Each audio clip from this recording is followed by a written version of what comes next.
Hello students, कैसे हो? अच्छे होंगे, स्वस्थ होंगे और एन्जॉयमेंट मज़े में भी होंगे बेटा। क्लियर? यही होगा ना। तो अपन लोग प्लांट किंगडम डिस्कस कर रहे थे और प्लांट किंगडम के अंदर हम लोगों ने थैलोफाइटा ग्रुप की प्रॉपर्टीज़ को लास्ट हम लोगों ने फिनिश किया था और एल्गल प्रॉपर्टीज़ को भी हम लोग बेटा डिस्कस कर रहे थे।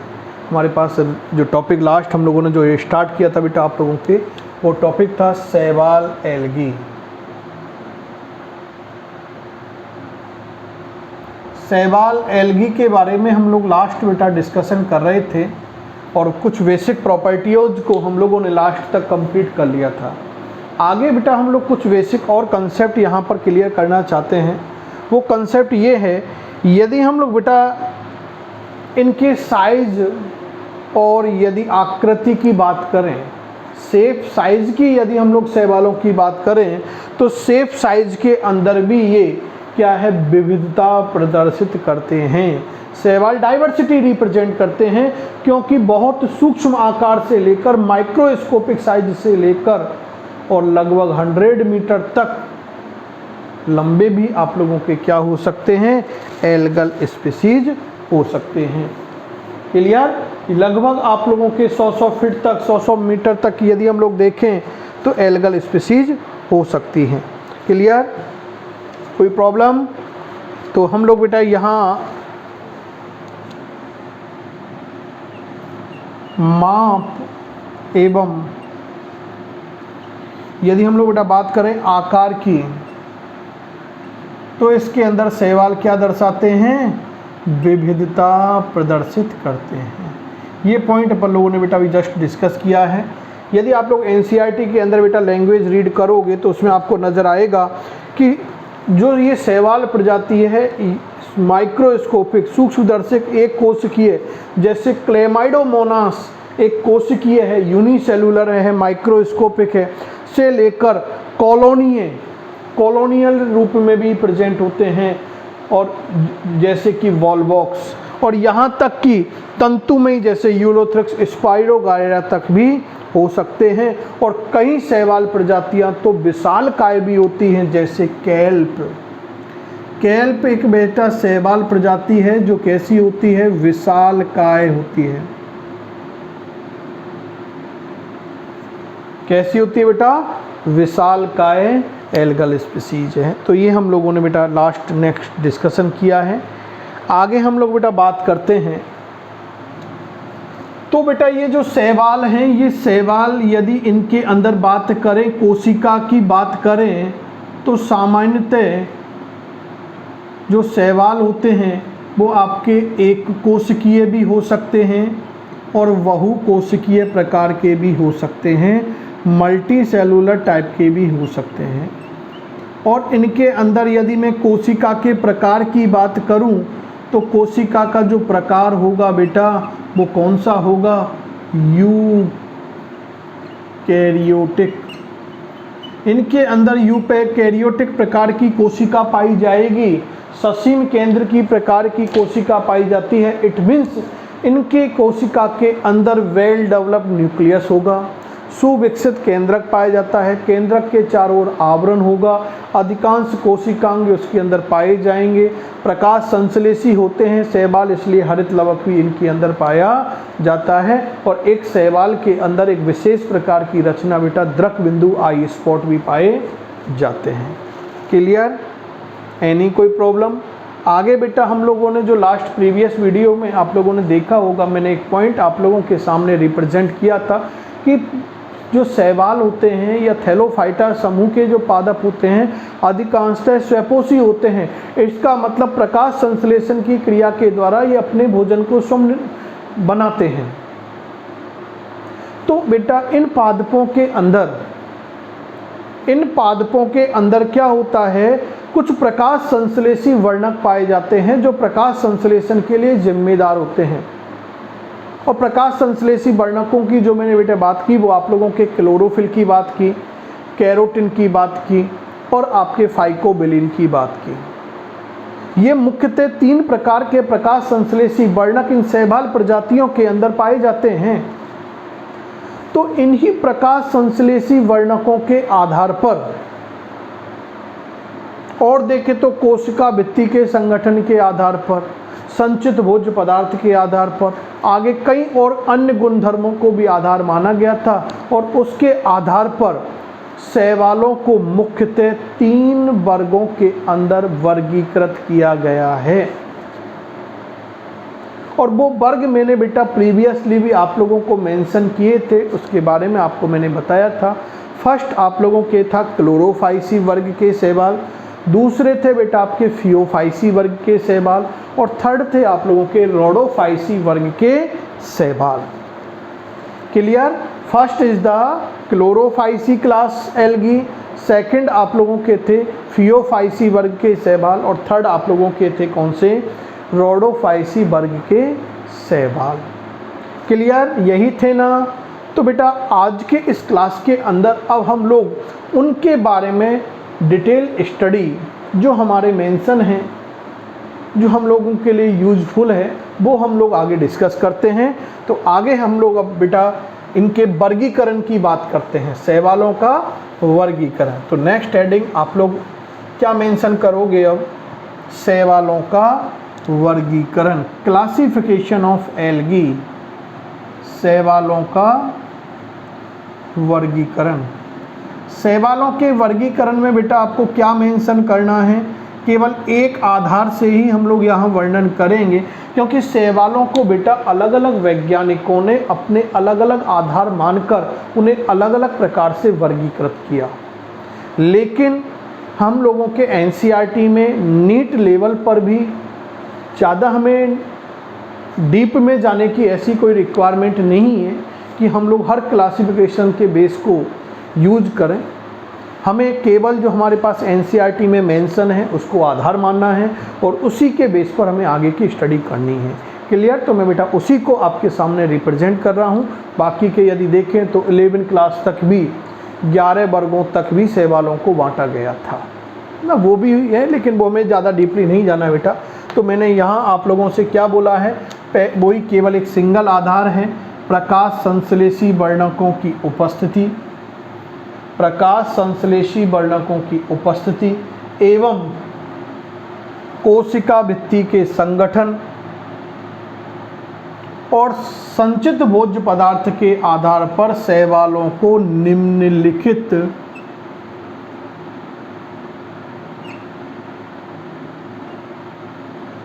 तीन वर्गों में वर्गीकृत किया गया है, क्लासेज में क्लासिफाइड किया गया है। पहला मैंने आप लोगों को बताया था क्लोरोफाइसी, दूसरा आप लोगों को बताया बेटा मैंने कौन सा? फियोफाइसी, और तीसरा आपको कौन सा बताया है? रोडोफाइसी। क्लियर? एनसीईआरटी के अंदर बेटा जब आप लोग डिस्कस कर रहे होंगे तो एनसीईआरटी के अंदर यदि आप लोग पेज नंबर बेटा 32 को देखेंगे, देखना पेज नंबर शायद 32 आप लोगों के भी होगा, तो पेज नंबर बेटा 32 के अंदर आप लोगों के एक टेबल मेंशन है। हो सकता है एडिशन का भी इफेक्ट हो जाए, 31 पे आ जाए, 32 पे आए, लेकिन वो आपके 31 32 पे आप लोग ऑब्जर्व करो।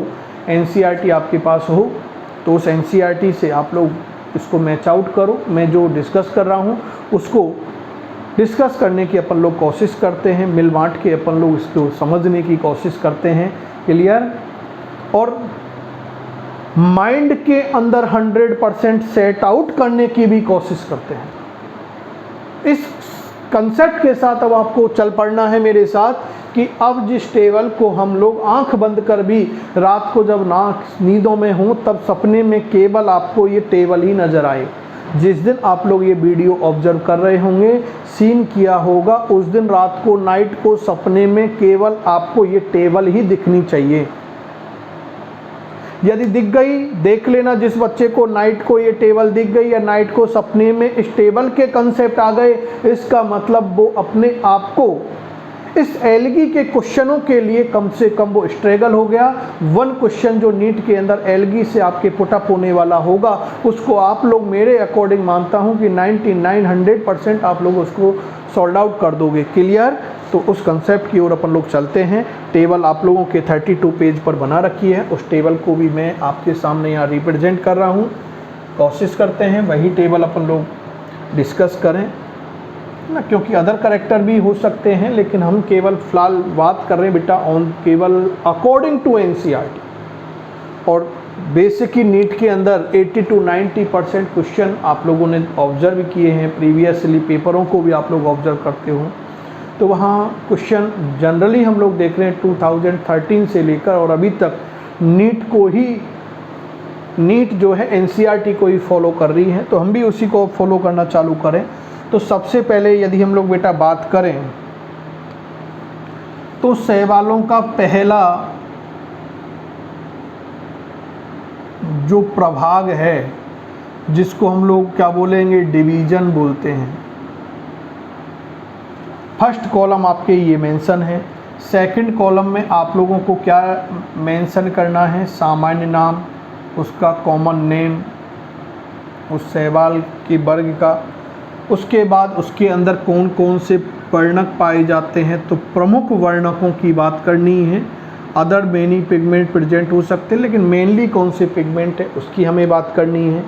संचित भोज्य पदार्थ के रूप में,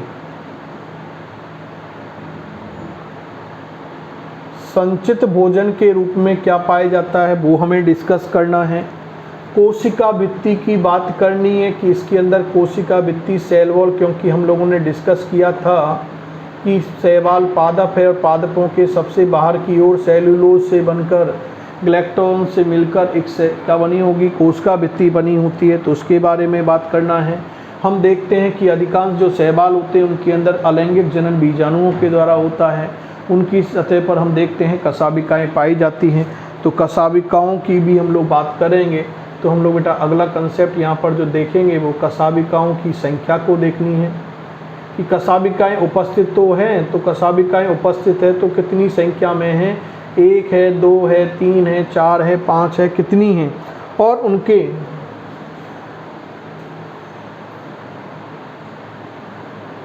निवेशन का व्यवस्था का क्रम क्या है, निवेशन की स्थिति वो कहाँ पर स्थित है, शीर्ष भाग पर स्थित हैं कि पार्श्वीय भाग पर स्थित है, कहाँ पर वो कशाबिकाएँ पाई जाती हैं, उसको हम लोगों को डिस्कस करना है।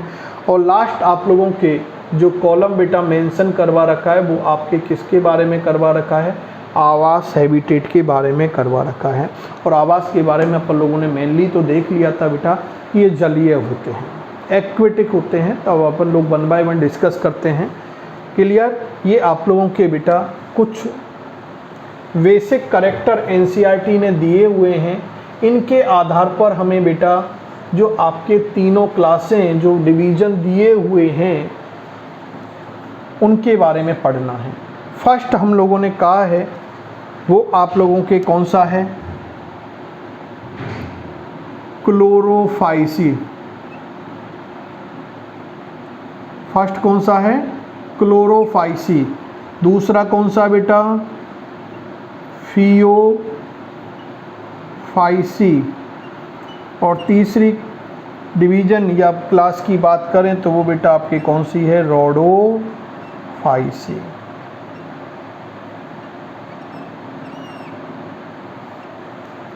क्लियर, पहली क्लोरोफाइसी, दूसरी है बेटा आप लोगों की कौन सी है, फियोफाइसी, तीसरे नंबर पे है रोडोफाइसी।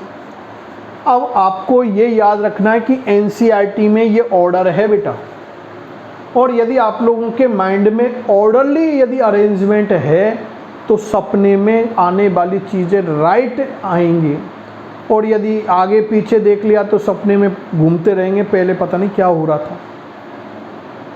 तो सपने में भी ऐसा दिखना चाहिए कि करेक्ट ही दिखे।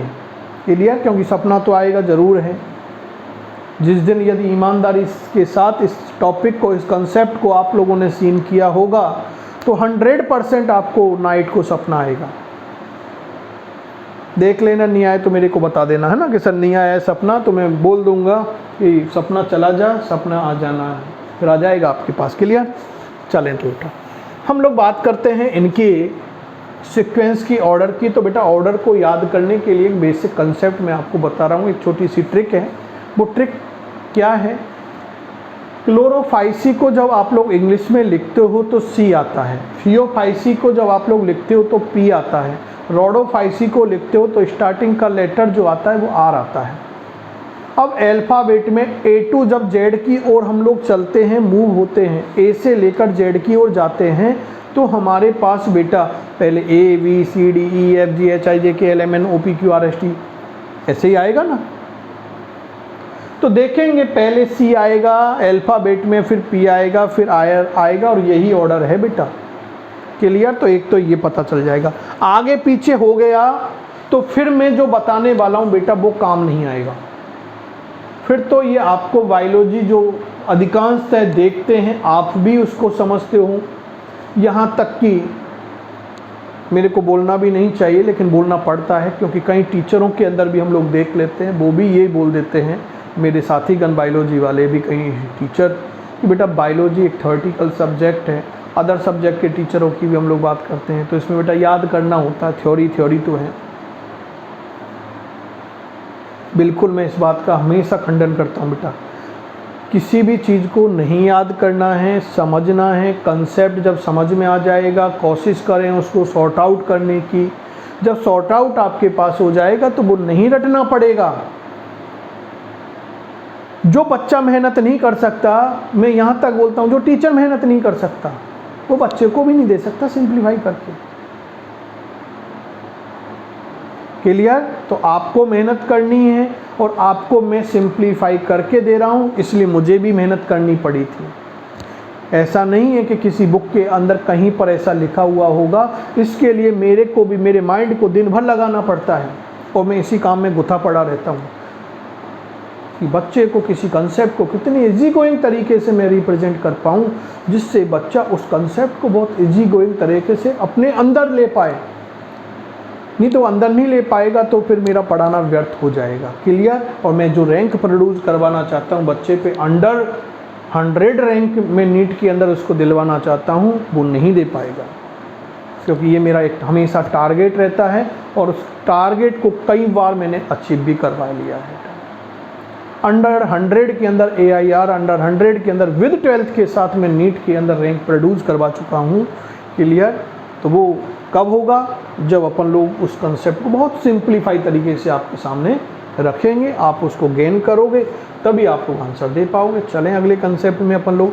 अब हमारे पास बेटा आता है फर्स्ट कॉलम जो हमारे पास है वो क्या है? सामान्य नाम है। तो बेटा क्लोरोफाइसी वर्ग के जो शैवाल होते हैं उनको सामान्य भाषा में क्या बोला जाता है? हरे शैवाल कहा जाता है, ग्रीन एल्गी बोला जाता है। फियोफाइसी वर्ग के शैवाल होंगे उनको क्या बोला जाएगा? भूरे शैवाल बोला जाएगा, ब्राउन एल्गी बोला जाता है। और रोडोफाइसी वर्ग के जो शैवाल होंगे उनको लाल शैवाल कहा जाता है, रेड एल्गी कहा जाता है।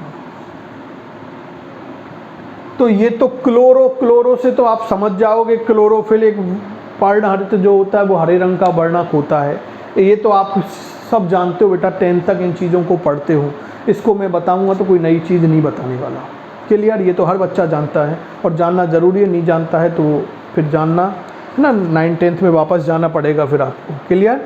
तो क्लोरोफाइसी क्या है? हरे शैवाल। ये तो बच्चा सीख गया और इसे मुझे सिखाने की भी कोई रिक्वायरमेंट नहीं है।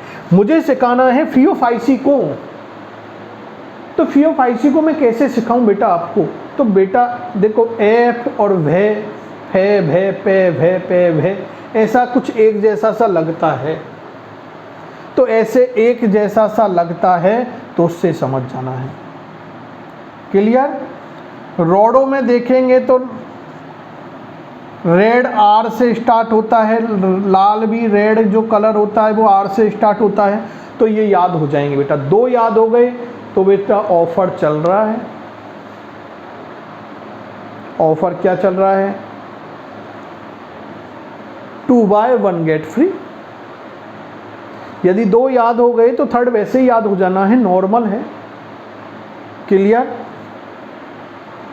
तो सामान्य नाम क्लोरोफाइसी वर्ग के शैवालों को सामान्यतः क्या बोला जाता है? हरे शैवाल कहा जाता है। फियोफाइसी वर्ग के शैवालों को भूरे शैवाल, ब्राउन एल्गी बोला जाता है। और रोडोफाइसी वर्ग के शैवालों को क्या कहा जाता है? लाल शैवाल कहा जाता है। कॉमन नेम की बात कर ली। क्लियर? आगे चलें बेटा वर्णक की ओर। चलें वर्णक की ओर।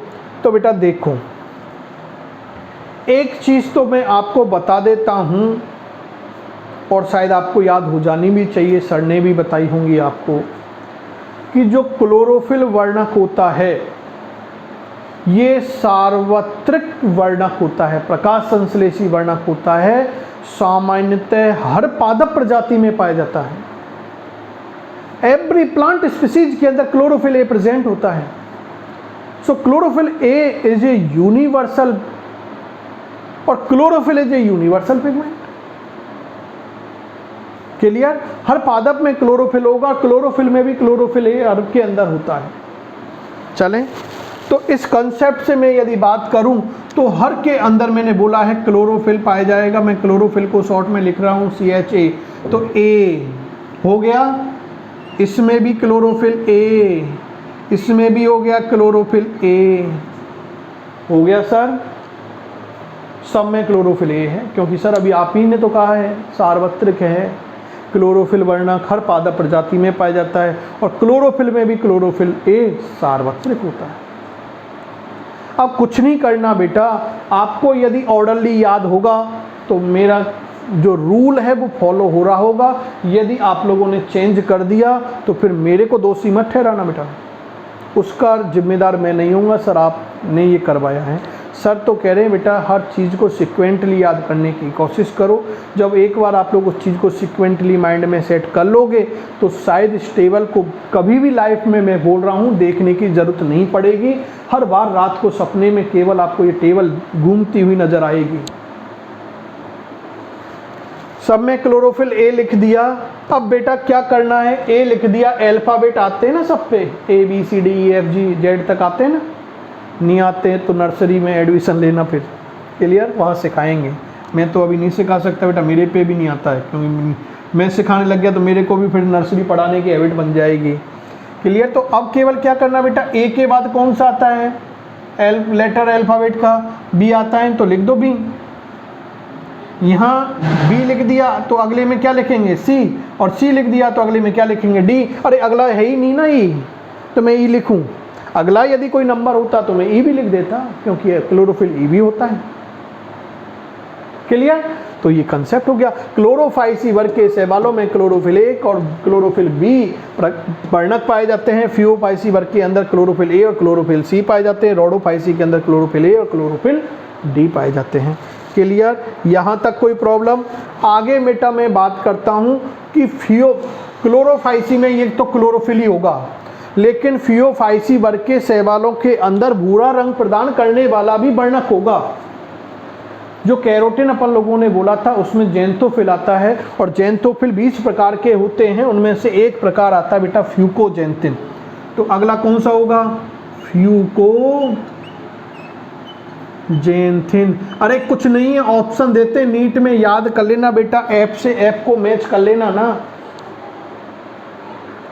सपोज करो गलती से ये टेबल भी दे दे और उसमें ABCD आप लोगों के डिनोट करके दे दे और आइडेंटिफाई ABCD करवा ले आपसे, कर सकते हो ना।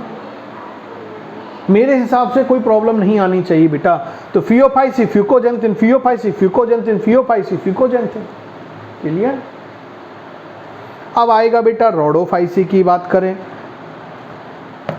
तो इसके अंदर जो बेटा बात करने वाले हैं वो आप लोगों के कौन सी है, फाइकोएरिथ्रिन।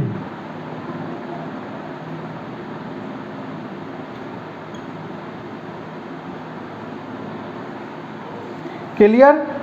फाइकोएरिथ्रिन कौन सा होगा, फाइकोएरिथ्रिन। क्लियर? तो केवल एक ही तो याद करना पड़ा, फाइकोएरिथ्रिन, तो सिंपल ही आपको याद हो जाएगा। और इसको भी याद करा देता हूं, चलो फिर कहोगे अरे देख लेना बेटा, एक तो एफ है और एक आर है, दोनों दिख रहे हैं, देखो एक एफ दिख रहा है, एक आर दिख रहा है, यहाँ पर दिख रहा है ना, एरिथ्रिन। क्लियर? तो ये आप लोगों को याद हो जाएगा, मेरे हिसाब से हो जाना चाहिए और हो गया होगा। ऑर्डर याद हुआ, कॉमन नेम याद हुए, प्रमुख वर्णक याद हुए या नहीं हुए, हो गए। आगे बढ़े अगले प्रॉपर्टीज की ओर, अगले विशेषता की ओर चलते हैं, और वो विशेषता है बेटा इनके अंदर संचित भोज्य पदार्थ।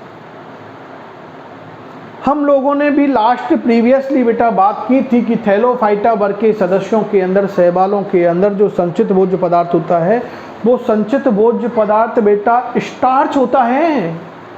क्या होता है? स्टार्च होता है मेनली। क्या होगा? स्टार्च होता है। क्लियर?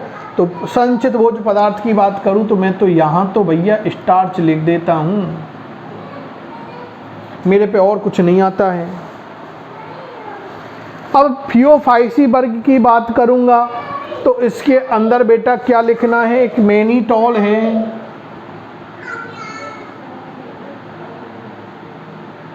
और एक लेमेरिन है। लेमिनेरिन।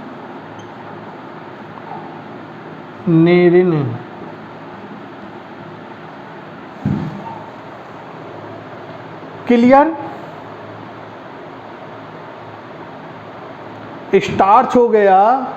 अरे स्टार्च को याद कर सकते, ये क्लोरोफाइसी लिख देता मैं, क्लोरोफाइसी ऐसे है। इसको भी करा देता हूँ याद। आप नहीं कहेंगे सर कि इसको कैसे याद करेंगे, कोशिश करते हैं, इसको भी याद करते हैं। स्टार्च को बेटा ऐसे लिखते हो, आप यही लिखते हो ना। अब देखो सी और एस ऐसे एक जैसा ही तो होता है लगभग। ये ट्रिक होती है, ये आपको थोड़ा सा माइंड में सेट आउट करनी होती है, उससे ही इन चीज़ों को अपन लोग सिंपलीफाई कर सकते हैं ना। क्योंकि ऐसा तो है नहीं कि ये यूनिवर्सल ट्रूथ है, हर कोई टीचर अपने लेवल पर कोई ट्रिक बना सकता है, कोई नहीं बनाते हैं। लेकिन मेरी एक उस चीज़ को आपको पहुंच जाएगी, एक बार जब माइंड में सेट हो गई तो फिर नहीं जाने वाली बेटा, ये ट्रिक की ज़रूरत नहीं पड़ेगी।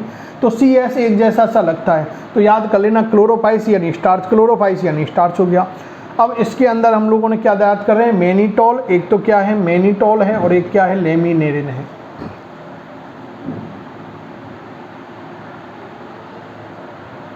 क्लियर?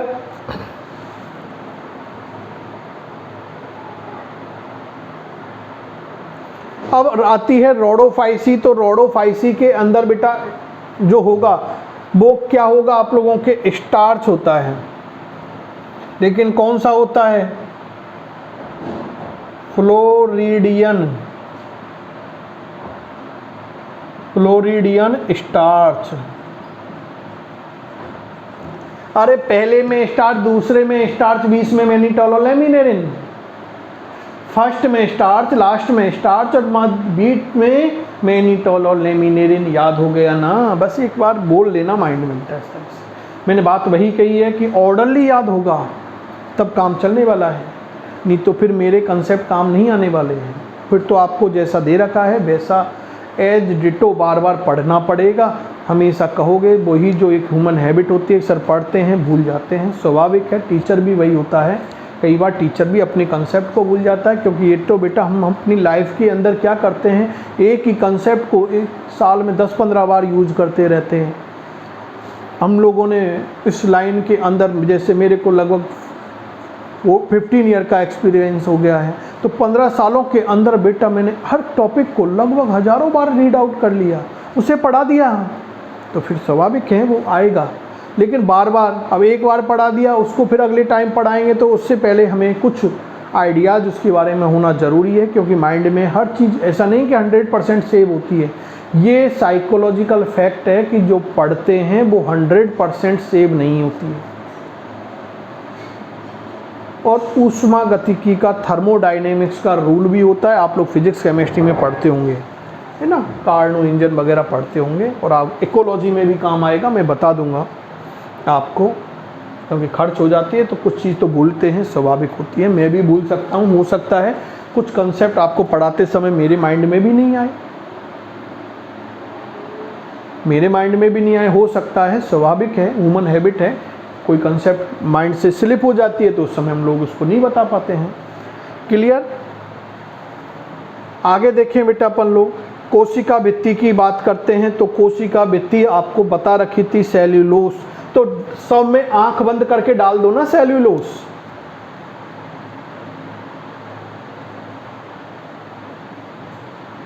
ये लो, कहाँ याद करने की जरूरत पड़ी इस कंसेप्ट को, लेकिन एक में याद करनी है कि फियोफाइसी में सेल्यूलोज के साथ साथ एल्जिन भी पाया जाता है, एल्जिन भी होता है, सेलुलोज के साथ साथ एल्जिन भी होता है। केवल एक नई चीज सीखी है। तो क्लियर।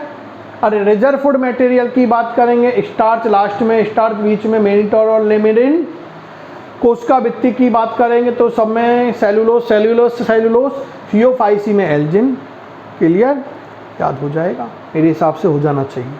आगे बढ़े, कसाबिकाओं की बेटा संख्या की बात करें और उसके निवेशन की बात करें तो कसाबिकाओं की हम लोग बेटा जब बात करते हैं तो सामान्यतः हम लोग देखते हैं कि क्लोरोफाइसी वर्ग और फियोफाइसी वर्ग के शैवालों के अंदर कसाबिकाएँ पाई जाती हैं। रोडोफाइसी वर्ग के अंदर कसाबिकाएँ क्या होती है, अनुपस्थित। तो ये सब में तो ऊपर वाले दोनों में तो आप लोग क्या लिख दोगे, उपस्थित उपस्थित उपस्थित, और यहाँ पर एब्सेंट होती है, अनुपस्थित होती है। अब आएगी बेटा संख्या की बात, नंबर की बात आती है कि कितने नंबर में प्रेजेंट होंगी। तो बेटा मैं कह रहा हूँ कि जो आप लोगों के क्लोरोफाइसी वर्ग के शैवाल हैं इनके अंदर जो होगी वो आपके कितने होती है, 2 से लेकर 8 तक होती है। कितने होती है, 2 से लेकर 8 तक होती है। क्लियर। अब यदि हम भूल जाएं सर तो क्या करें, नंबर को कुछ नहीं करना बेटा, क्लोरोफाइसी आपको बोल रही है। अरे सी अल्फाबेट के तीसरे नंबर पे आता है, H8 पे आता है, तो लगभग 2-3 की, 2 से 8 की बात करें, 3 से 8 की कर सकते हैं। अरे जब आप 100 लोगों को निमंत्रण दे रहे हो तो उसमें 99 आ जाए, 99 आ जाए, 101 आ जाए तो कोई इफेक्ट पड़ेगा क्या? हाँ, एक व्यक्ति को निमंत्रण दे रहे हो 99 आ जाए तो दिक्कत हो जाएगी, फिर तो पड़ोसियों के मांगने जाना पड़ेगा। लेकिन ऐसे तो नहीं होने वाला बेटा। क्लियर। तो वही बात हम लोग यहाँ पर कह रहे हैं, समझना है, माइंड में सेट करना है। क्लोरोफाइसी खुद बोल रही है, सी तीसरे नंबर पे, H 8वें नंबर पे आता है, कैलकुलेट कर लेना तो 3 से 8, ऐसे 2 से 8 देख लेना ऑप्शन क्या दे रखा है, वही ऑप्शन देगा बेटा आपके। जनरली ऐसे नहीं देगा 1 से 8, 2 से 8, 3 से 8, ऐसे नहीं देने वाला। इतना आपके पास कन्फ्यूजन नहीं कराने वाला। वो ऑप्शन बेस्ड होता है जो आपके कहीं ना कहीं आप लोगों ने उसको रीड आउट किया है, पढ़ा है, जिसमें कन्फ्यूज हो सकता है, वैसे ऑप्शन आपको देने वाला है।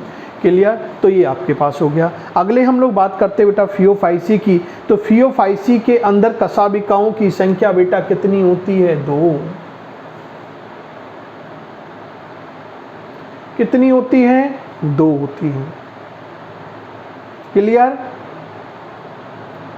और अनुपस्थित रोडोफाइसी में अनुपस्थित है। अब आती है बेटा आपके क्लोरोफाइसी में, कहाँ होगी, फियोफाइसी में कहाँ होगी। अरे क्लोरोफाइसी ऊपर ऊपर है या ना, फर्स्ट पोजीशन पे है ना, टॉप पोजीशन पे है ना, पहले नंबर पे ही तो इसको देखा है अपन लोगों ने। तो बेटा शीर्ष की बात कर रहे हैं, टॉप की बात कर रहे हैं, तो कहाँ पर होगी बेटा, शीर्ष पे होंगे। और फियोफाइसी में जब शीर्ष आ गया तो बेटा पार्श्व आएगा। क्लियर। आवास की बात करें, लास्ट कंसेप्ट है आवास, हैबिटेट की मैं बात करता हूं। आवास में बेटा आंख बंद करके सबके अंदर एक तो जलीय जलीय तो है, लेकिन वो कौन सा है, एलवन जल, सब में आ जाएगा ये एलवन जल है ना। और एक आ जाएगा आपके लवणीय जल, क्योंकि जलीय है तो दोनों ही प्रकार के जल में ये अपना जीवन यापन कर सकते हैं। खारे जल में भी अपना जीवन यापन कर सकते हैं। यहाँ खारा जल और लवणीय जल, वही लवणीय जल, खारा जल, लवणीय जल और खारा जल। यहाँ बात करेंगे बेटा आप लोगों के सेकंड में कि अलवणीय जल में ये बहुत कम पाए जाते हैं, कम होते हैं, ये लवणीय जल में अधिक होते हैं, अलवणीय जल में कुछ पाए जाते हैं, है ना। तो ये आप लोगों के हैं। तो जलीय आवास होगा, जलीय में सीधी सी याद रख लेना बेटा, मैं तो एक ही गणित बता देता हूँ आपको। वो गणित क्या है कि केवल लवणीय और अलवणीय खारा, 3 बात आंख बंद करके पी लेना, इसमें तो कोई दिक्कत नहीं आने वाली है। क्लियर। और यहाँ से कोई ज़्यादा क्वेश्चन आने के चांस भी नहीं, क्वेश्चन तो इधर से निकालेगा, क्योंकि कन्फ्यूजन वाले पॉइंट ये हैं जो आपके माइंड में कन्फ्यूजन क्रिएट करेंगे बेटा। तो ये याद रखना है। यहाँ से आप लोगों के बेटा या तो डायरेक्ट क्वेश्चन जो पूछने का पैटर्न है वो मैचिंग टाइप भी पूछ सकता है, ब्लैंक स्पेस में भी ABCD डिनोट करके आपके पूछा जा सकता है। आप लोगों के बेटा जो पूछ सकते हैं वो पूछने का तरीका अगला क्या हो सकता है आप लोगों के, कि टेबल दे दें आपको और टेबल में ABCD डिनोट कर दे और आइडेंटिफाई करवा लें। क्लियर? तो इस तरह से बेटा आप लोग इनको कोशिश करना। कोशिश मैंने भी की आपके सामने कि उस जो कंसेप्ट आपके NCERT में मेंशन है उसको मैं वेरी सिंप्लीफाई तरीके से आपके सामने रख पाऊँ। मेरी कोशिश है, हो सकता है आपको वो पसंद आई हो या नहीं आई हो, वो आपके ऊपर डिपेंड करती हैं। तो मैंने ये आप लोगों को आज की इस क्लास के अंदर सवालों के वर्गीकरण के बारे में डिस्कशन कराया है। अगली क्लास के अंदर बेटा हम लोग इन क्लासों के बारे में आगे का और रिमेनिंग कोई डिस्कशन होगा जो आपके NCERT में है उसको हम लोग डिस्कस करेंगे, एग्जाम्पल की बात करेंगे, फिगर डायग्राम आप लोगों के NCERT में दिए हुए हैं। अभी जस्ट 2019 शायद 19 में भी जो आप लोगों के एम्स लगी थी उसमें भी ये क्वेश्चन आया हुआ है ना, डायग्रामेटिक क्वेश्चन आया है। कोशिश करूँगा कि डायग्राम भी आपके याद उंगलियों पे हो जाए, देखते ही आंख बंद करके पहचान जाओ कि ये इसका डायग्राम है। क्लियर? तो नए कंसेप्ट के साथ फिर वापस से आपके साथ फिर जुड़ेंगे, तब तक के लिए गुड बाय, थैंक यू।